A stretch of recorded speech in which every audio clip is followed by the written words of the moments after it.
What's up, guys? So I'm just getting out here, getting into a normal day. I went out yesterday.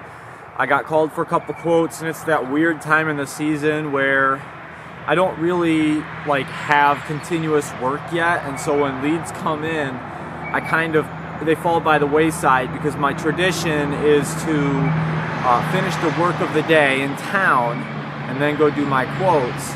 And then that way, if I'm out and about, the quotes are nearby, etc., etc. So now when I get a quote and it's 30 minutes away, I'm like, oh, I'll be out in Rockford in a day or two. I'll take care of it then. And then I'm out in Rockford, I'm still in winter mode, and I don't know what the heck I'm doing. So I'm driving around, going to the store, having lunch, picking up stuff for my wife, visiting friends, whatever. And then I'm missing my quotes, and I was like, oh my goodness. And I got called for 3 different quotes, and so last night we got back. It was just around dinner time. I had already eaten on the way back, and so I went ahead and I said, well, maybe if I go do these quotes right now, maybe I'll start getting work. And then as I was doing that, someone called and said, I want to go ahead and schedule that job. And I said, I'll do it this morning, or I'll do it tomorrow morning. And so I scheduled that, and then I went and did my other quotes. And when you have 3 or 4 quotes, one of them is always ready to go right away. It's that way. It's this time of year, people want to get jobs done, and so I scheduled both of those jobs for today. And then last night, my beloved Ford here, I guess I had left it idling. I turned it on, and I wanted the batteries to get caught up on charging because I had started it and moved it like 5 or 6 times, and it just kills off the batteries so fast on this truck when you start it and stop it like that. So I left it running, and then I was helping one of my workers. He was coming out on the property splitting wood, and I forgot the truck was running, and I was over there splitting wood on the other side of the property for at least an hour and a half, and I'm pretty sure it just ran out of diesel. And I was like, oh man, it was on a slope a little bit too, which doesn't help on that truck because the infeed tube is broken off halfway down, so it only feeds about 8 to 10 gallons of diesel before it basically runs out, even though it's got 10 more gallons down in the bottom of the tank. And so I was back here struggling. It said water and fuel. I was emptying out the fuel filter and trying to figure out why it wouldn't run. Well, it turns out it was because the pump was pushing air. There was no fuel behind it, and so there was fuel in the filter because that's post lift pump, but there was no fuel that could get in through the line. So I put 5 gallons in there, and it started up after a few minutes. I had to jump start it with my other truck and got it going. And that was the dark of night. I had my headband light on, and so now today I'm getting ready to load up here, and my goal is to be cutting the first tree at 8 o'clock. So I gave myself half an hour to switch all my gear up from the Dodge to the Ford. So I'm gonna go ahead and get that stuff prepped up, and we'll get rolling.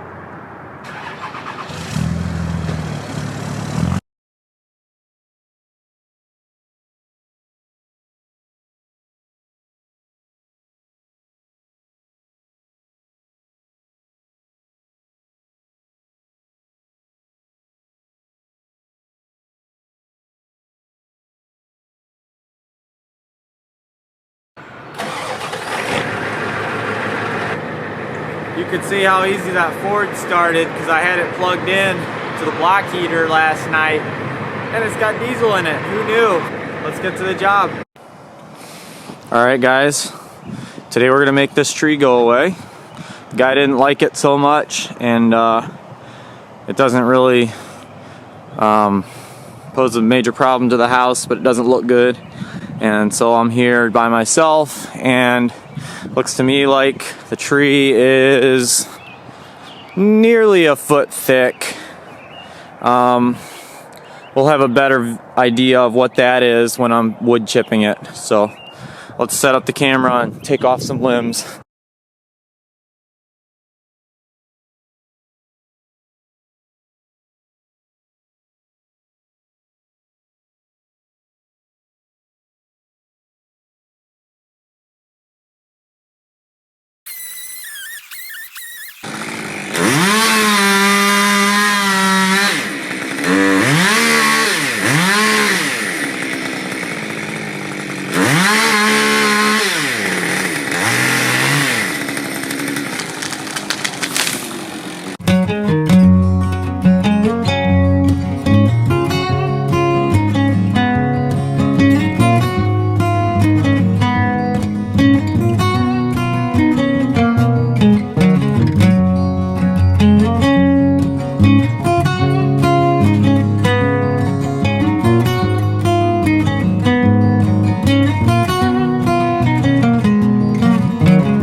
we're feeding the small end first because it goes in way better that way.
This is an example of the area of the yard where, after cleanup, where all the branches were when the tree was cut down and dragged.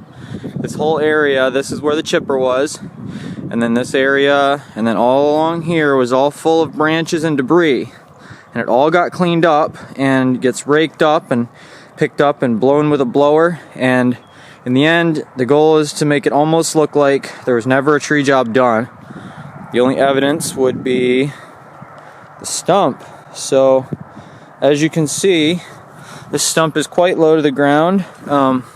This is about as low as you can normally go with a chainsaw. One side is normally a couple fingers up, and then the other side is nearly flush with the soil, and that prevents any dirt to dull the chainsaw, because that could be a big problem for us. But we just cut as low as we can, and we're pretty good at aiming low. And so that's what the end result looks like. Your street ends up looking very clean. It gets blown off. So the last particles are piled up in one area and then raked. And then anything we cannot get with a rake and a shovel gets blown into the edge of the lawn here. But as you can see, it is hardly, if at all, visible. And you don't want people that drive by to have to deal with those pieces flying up, and dust especially getting in their windows and things like that in your neighborhood. People appreciate having a clean street to walk their dogs and everything like that, and bikers. And so sometimes you get a little supplemental cleanup type stuff going on along the edge, because you can see how there's buildup, and when we come through here with the blowers, sometimes a little bit extra gets cleaned up. But that's not a promise or anything, but that's one of the things that can happen. And so occasionally you'll see small debris like this just at the edge, but it's never noticeable, and it always integrates very well into the soil. There's never going to be anything like a branch. You can see, like here's one that fell off of this tree, but if this was our tree job area, this branch would have been picked up. That's big.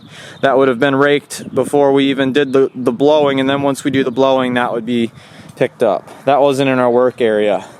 But the work area always looks nice when the job is done.